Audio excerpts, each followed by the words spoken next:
할렐루야. 지난주부터 월드컵이 시작됐는데 여러분 혹시 보셨나요? 지난주에 우리가 체코를 이겼잖아요. 그렇죠? 얼마나 감사한지.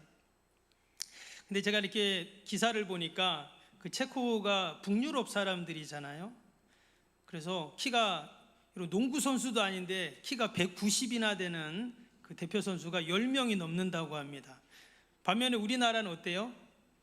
다 키가 작잖아요. 그렇죠? 키도 작고 등치도 작고 뭐 전체적으로 이제 우리가 열세인데 짜릿하게 역전승으로 우리가 이겼어요. 참 얼마나 그 선수들이 화면에 막 기뻐하는 그 모습을 보니까 저도 너무나 기뻤습니다.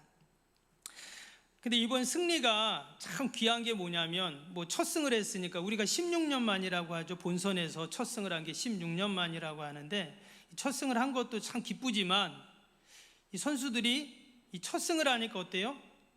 자신감이 생긴 거예요. 할 수 있다.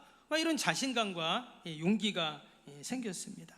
여러분, 우리가 어떤 일을 할 때 자신감을 갖고 용기를 갖고 시작하는 게 얼마나 중요한지 몰라요. 그래서 오늘 이 느헤미야 2장 말씀을 통해서 우리 나라 사랑의 길 용기라는 주제로 함께 은혜를 나누고자 합니다.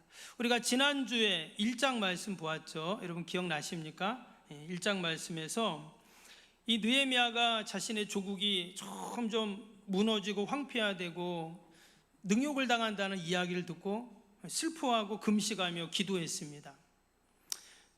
여러분, 그의 기도가 결국 시작이었어요. 여러분, 모든 일에 우리 믿음의 성도들은 뭐부터 시작입니까? 기도부터 시작인 거예요. 그런데 여러분, 기도를 그냥 내가 골방에서 기도하고 끝나는 게 아니라 어떻게 해야 될까요? 나의 삶의 자리로 그 기도가 행동의 자리로 나와야 된다는 거예요. 그래서 그 기도를 삶으로 살아내는 것 중에 우리에게 꼭 필요한 게 뭐냐? 바로 용기입니다. 용기.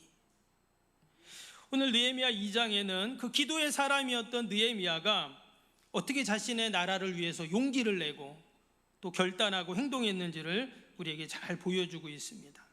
우리가 오늘 말씀을 통해서 저와 여러분도 우리의 삶에 또 나라 민족을 향한 우리가 거룩한 용기를 갖는 복된 시간이 되기를 바랍니다. 오늘 느헤미야 2장 우리가 20절만 읽었는데 전체적인 내용은 이런 내용입니다. 그 느헤미야가 이제 백성들을 다 이끌고 고국으로 돌아갑니다. 이게 이제 역사적으로는 바벨론 포로 3차 기환이라고 했죠. 고국으로 돌아가는데 그냥 갈 수가 없잖아요. 그래서 당시 페르시아 왕에게 내가 예루살렘의 총독으로 나를 임명해 주십시오. 그래서 임명해 줘요. 나중에 또 보겠지만 그는 총독으로 임명되었지만 왕의 녹을 받지 않아요. 월급을 받지 않습니다. 그러니까 봉사를 하는 거예요. 참 귀하죠. 그렇게 해서 이제 백성들을 데리고 고국으로 갑니다. 고국으로 가는데 가서 이제 왕이 모든 것들을 군사도 지원해주고 뭐 목재도 지원해주고 이래가지고 고국으로 가서 무너진 성벽과 성문을 재건하는 그러한 일들을 이제 하게 되죠. 근데 그 과정 가운데 참 어려움이 많아요. 이미 이전에 페르시아에서 예루살렘을 지도하고 관리하라는 총독들이 있었습니다. 근데 그들이 막 해방을 놔요. 그리고 또 막 위협하고 또 방해하고 이런 일들이 계속 일어납니다. 그런데도 이 느헤미야가 거기에 굴하지 않고 용기를 갖고 그 모든 성벽 재건을 다 추진해가는 그 내용이 바로 오늘 이제 2장의 내용인데요. 그리고 우리가 지난주 1장 한번 기억해 보시면 그가 술관원이라고 했죠. 페르시아의 술관원. 그러니까 그는 고위 관직에 있었습니다. 사실 그가 포로 출신이고 포로 2세대, 3세대인데 어떻게 그가 포로 출신으로 그 속국의 포로 출신인 그가 왕의 신망을 받고 그런 고위 관직까지 올라갈 수 있었는가? 여러분, 술관원이 하는 일이 뭐라 그랬어요? 왕 대신 술을 먹는 사람이 아니라 당시에는 왕을 위협하는 많은 그런 사람들이 있었기 때문에 늘 왕 옆에서, 지금으로 치면 대통령 비서실장인 거예요.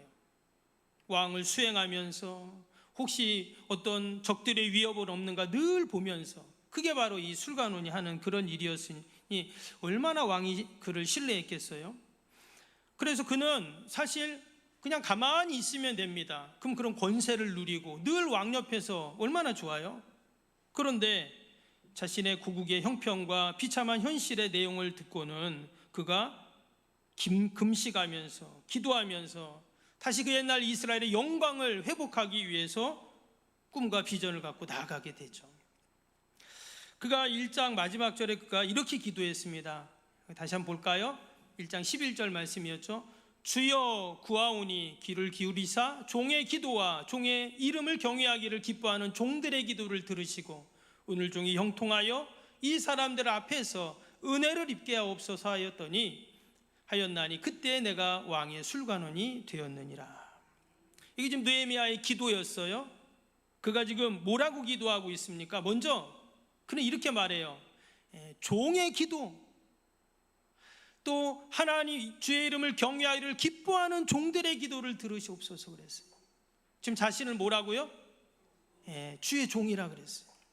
원래 그는 페르시아 왕의 종입니다. 그런데 자신은 뭐예요? 눈에 보기에는 세상 왕의 종이지만 나는 하나님의 종이라는 거예요. 당연히 하나님의 종은 무슨 일을 할까요? 하나님의 일을, 하나님이 기뻐하시는 일을 하게 되어 있죠. 그래서 그가 첫 번째 한 일이 뭐였냐? 바로 기도하는 일이었어요.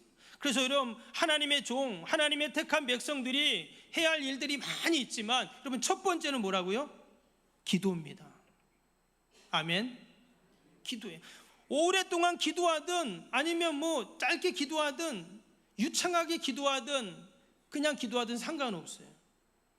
그냥 기도하는 거예요. 하나님과 내가 대화하고 하나님께 묻고 하나님의 지혜를 구하고, 바로 이것이 하나님의 종들의 일인 것이죠. 오늘 4절도 볼까요? 2장 4절 말씀에도 보면 왕이 내게 이르시되 그러면 내가 무엇을 하였느냐 하시기로 내가 곧 하늘의 하나님께 묵도하고. 이것도 기도한 거죠. 지금 어느 날 이 느헤미야가 왕의 술관원이라 했죠. 왕 앞에 딱 섰어요. 그랬더니 왕이 느헤미야 얼굴을 딱 보더니 하는 말이 뭐냐면, 야, 네 오늘 안색이 안 좋다? 뭐 일 있냐? 이렇게 물어본 거예요. 근데 여러분, 대개 왕이 신하한테 이런 말을 합니까? 신하가 왕한테 합니까? 신하가 왕한테 물어보는 거잖아요. 그런데 지금 완전히 바뀌었어요. 그래서 그 페르시아 왕이 느헤미야한테, 야, 오늘 느헤미야 신하 오늘 좀 얼굴이 좀 안 좋은데 뭐 안 좋은 일이 있어? 이렇게 도리어 반대로 물어봤다는 겁니다. 이 말은 무슨 말이에요? 그만큼 왕이 느헤미야를 신뢰했다는 거예요. 그 이야기를 듣고 느헤미야가 자초지정을 쫙 이야기를 하는 거예요. 우리 민족이 지금 이러한 고국 유다 땅이 이렇게 어려움을 당하고 있는데 누군가는 그 땅을 다시 재건해야 될 것 같은데 좀 왕이시여 저를 좀 도와주시고 좀 지원해 주시고, 이런 간청을 하는 그 내용이 이제 5절부터 8절까지 쫙 나오게 되죠. 근데 그 얘기를 하기 전에 어떻게 했다고요? 오늘 4절에 하늘의 하나님께 묵도하고 또 기도하는 거예요. 그래서 우리가 어떤 일을 시작할 때 뭐를 먼저 해야 된다고요? 기도를 좀 먼저 해야 돼요. 그냥 다 해놓고 이거 안 되는데 어떡하지, 하나님 도와주세요, 이 순서가 바뀌었어요. 뭐부터 하라고요? 기도부터 하는 거예요. 우리가 이 성전 건축을 위해서 그동안 얼마나 오랫동안 기도했습니까? 뭐 옛날부터 기도했지만 우리가 지난 3년 4년 전에 우리가 시작하려고 했다가 또 여러 가지 상황들이 하나님이 멈추셨어요. 근데 그 이유를 가만히 생각해 보면 뭐 땅이 안 팔린 것도 있고 전쟁이 난 것도 있고 뭐 여러 상황들도 있었지만 하나님이 제 마음속에는 어떤 마음을 주냐? 더 기도하라는 거예요. 우리가 하나님이 원하시는 만큼 기도했는지는 모르겠어요. 우리 각자가, 또 교회가. 그러나 하나님은 우리에게 기도하게 하셨죠. 지금 느헤미야도 마찬가지입니다. 왕에게 이야기하기 전에 먼저 그가 어떻게 한다고요? 지금 기도를 하고 있다는 거예요. 그리고 서두에도 말씀드린 것처럼 여러분, 기도로만 끝내서는 안 되죠. 그 기도가 우리의 삶으로 이어지기 위해서는 뭐가 필요해요? 용기가 필요한 거예요. 그래서 오늘 이 느헤미야가 왕에게 이제 조서를 받아가지고 이제 고국으로 사람들 데리고 갑니다. 이제 그게 바벨론 포로 3차 귀환이라고 했죠. 근데 성경에는 안 나오지만 이 바벨론에서, 페르시아에서요, 이스라엘까지는 1400, 1500km입니다. 어마하게 먼 거리예요. 몇 개월을 여행을 해야 되는 거리입니다. 그런데 그 먼 거리를 마다하지 않고 결국 가게 돼요. 여러분, 지금 페르시아에 살고 있던 이스라엘 백성들은요, 이미 거기서 이제 삶의 터전을 다 일구어 놓은 거예요. 지금 느헤미야도 고급 관료라 했잖아요. 모두라 그가 자기의 다 패어가야 된 나라에 갈 필요가 뭐가 있어요? 그것도 조상들의 나라잖아요. 그런데 다 내려놓는 용기. 여러분, 내려놓는다는 게 용기입니다. 이게 쉽지 않아요. 누구나 권력을 가지면 자리에 서면 어때요? 그걸 누리고 싶어 하거든요. 여러분, 제가 보니까 예전에 돈이 없었어요. 가난했어요. 그랬는데 갑자기 엄청 부자가 됐어요. 그럼 두 종류가 있어요. 어떻게 할 줄 아세요?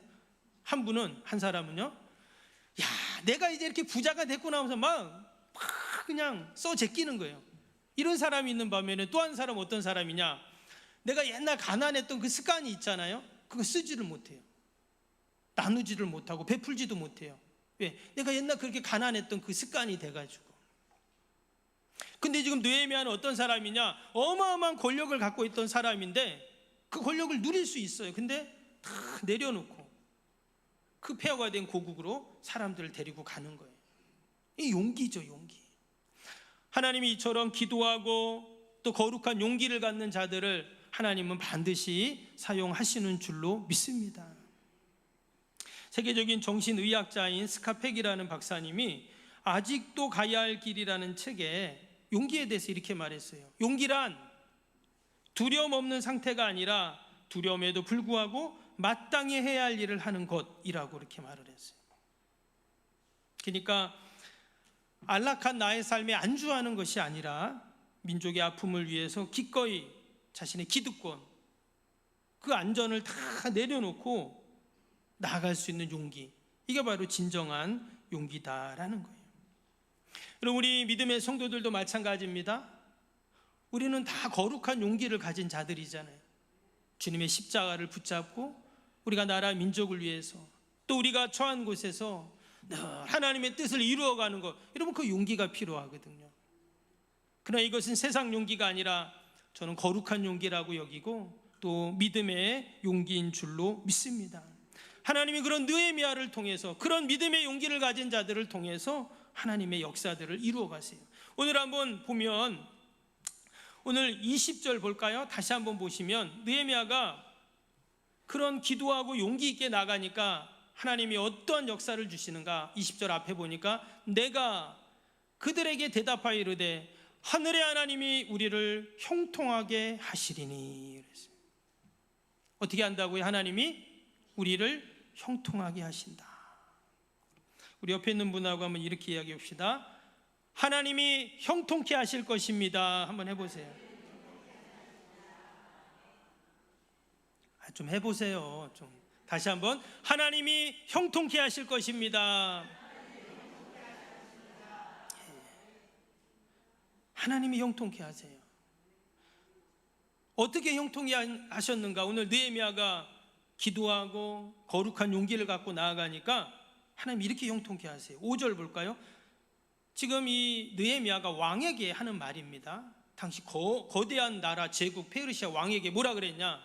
왕에게 이르되 왕이 만일 좋게 여기시고 종이 왕의 목전에서 은혜를 얻어 싸우면 나를 유다 땅 나의 조상들의 묘실에 있는 성읍에 보내어 그 성을 건축하게 하옵소서 하였는데, 나를 고국으로 보내셔서 그 다 무너진 성벽들을, 다 성들을 다시금 건축할 수 있도록 도와주십시오. 이렇게 왕에게 말을 합니다. 7절도 볼까요?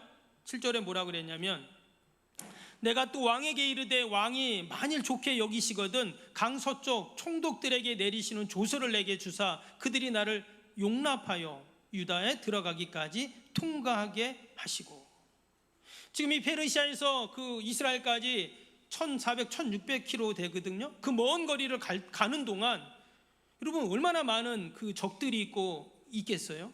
근데 이 페르시아 왕이 조서를 탁 써줍니다. 그거 보여주면 어떻게 해요? 다 통과인 거예요. 예루살렘 가서도 마찬가지예요. 거기에 이미 파견된 총독들이 있어요. 그 이스라엘과 예루살렘 다스리는 페르시아 총독들에게 왕의 조서를 보여주는 거예요. 그러면 모든 게 일사천리예요. 그 조서를 나에게 써주십시오. 이렇게 지금 왕에게 말합니다. 8절도 한번 볼까요? 8절에 뭐라고 했냐면 또 왕의 살림감독 아삽에게 조서를 내리사 그가 성전에 속한 영문의 문과 성곽과 내가 들어갈 집을 위하여 들보를 쓸 제목을 내게 주게 하옵소서 하며 내 하나님의 선한 손이 나를 도우심으로 왕이 허락하고. 이제 가서 성벽을 재건하고 성문도 해야 되잖아요. 그거는 목재가 필요해요. 재료가 필요합니다. 근데 그거를 어떻게 해요? 왕이 다 준비해 준다는 거예요. 마지막에 뭐라 그랬냐면 하나님의 선한 손이 나를 도우심으로 왕이 허락하고. 왕이 허락했는데 어떻게 허락했냐? 하나님의 선한 손이 도와줘서 허락했다는 거예요. 여러분, 이 페르시아 왕이 도와줄 이유가 없어요. 그런데 희한하게 하나님의 선한 손이 왕의 마음을 만지시고 모든 여건들을 인도해 주시는 거예요. 여러분, 우리가 기도하며 하나님이 주신 용기를 갖고 나아갈 때 하나님의 선한 손이 도와주실 줄로 믿습니다. 내 힘으로 할 수 있는 일은 내가 그냥 하면 됩니다. 근데요, 우리가 살아보면 어때요? 내 힘으로 안 되는 게 있다는 거예요. 내 힘으로 안 돼.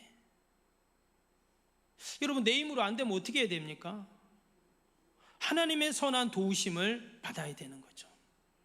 우리의 자녀들에게 하나님의 선한 도우심이 있게 해달라고, 우리의 일터 가운데 하나님의 선한 도우심, 이 민족 가운데 하나님의 선한 도우심, 주님의 교회 가운데 하나님의 선한 도우심을 우리가 바라고 나아갈 때 하나님 반드시 여러분 도와주실 줄로 믿습니다. 근데 오늘 말씀을 우리가 20절만 읽었는데 쭉 읽어보면은요, 하나님이 도와주셨어요. 도와주셨는데 당장 도와주시지는 않았어요. 그러니까 아무 어려움 없이 문제가 술술술 다 해결됐냐? 그렇지 않아요. 우리가 이제 계속 다음 주도 이제 말씀 3장 읽고 하겠지만, 우리 지난주 1장 한번 생각해 보세요. 그 페르시아의 아닥사스다 왕 뭐라 그랬냐면 기스르월에 그랬어요. 이 기스르월이라는 것은 11월, 12월을 말합니다. 우리로 지금 달력으로 치면. 근데 오늘 2장 1절에 보면 아닥사다 왕 제20년에 니산월이라 그랬어요. 이것은 3, 4월을 말하거든요. 태양력으로는. 그러면 작년 11월부터, 그러니까 이스라엘은요 9월 달부터 달이, 우리는 1월 달부터 시작되잖아요. 근데 당시 고대 사회는 9월 달부터 이제 해가 시작이 돼요. 그러니까 이제 11월, 12월부터 3, 4월 됐으니까 4, 5개월 동안 왕의 왕 앞에 서기까지 그가 지난 11월 달에 나라의 민족에 대한 자기 고국에 대한 이야기를 들은 거예요. 사람들이 막 능욕을 당하고 성문이 불타고 성벽이 다 무너지고 지금 난리다, 이런 얘기를 들었는데 무려 4, 5개월 동안 어떻게 했다고요? 기도했잖아요. 우리는 때로 기도할 때 보면 그럴 때가 있어요. 하나님 기도했는데 왜 빨리 응답 안 돼요? 그래요. 어제 기도해놓고 오늘 응답 안 된다고 막 그런 것도 있죠. 지금 기도했는데 하나님이 지금 당장 응답해 주시는 것도 있어요. 그럼 한번 집에 가서 해보세요. 애기들 아플 때 애기들 머리에 탁 손 얹고 한번 기도해 보세요. 하나님, 지금 애기가 아파갖고 열나는데 하나님 도와주세요. 희한하게 그런 건 하나님 금방 들어주세요. 여러분, 지금 애기가 막 열나갖고 아파 죽겠는데 기도했는데 한 열흘 후에, 한 달 후에 응답되면 안 되잖아요. 그거는 당장 응답돼야지. 그런데 때로는 내가 기도해도 그게 1년, 2년, 10년, 20년 후에 응답되는 것도 있어요. 지금 4, 5개월을 계속 금식하며 지금 느헤미야가 기도했는데 당장 이루어지지 않았어요. 그러나 느헤미야는 용기를 잃지 않고 어떻게 해요? 하나님 앞에 묵묵히 무릎으로 나아갑니다. 그랬더니 결국 응답해 주세요. 여러분, 이것이 바로 우리 기도의 사람들에게 꼭 필요한 용기인 줄로 믿습니다. 때때로 그냥 응답이 안 되는 것처럼 느끼지 말고 하나님의 때가 있구나 우리가 믿고 여러분 나아가면 반드시 하나님께서 응답해 주실 줄로 믿습니다. 그리고 또 한 가지는 세상을 향하여 우리가 어떻게 해요? 비전을 선포하고 나아가는 믿음의 용기가 필요해요. 오늘 17절 18절 같이 봅시다. 뭐라고 했냐면 느헤미야가 지금 백성들에게 하는 말입니다. 이제 고국으로 돌아왔어요.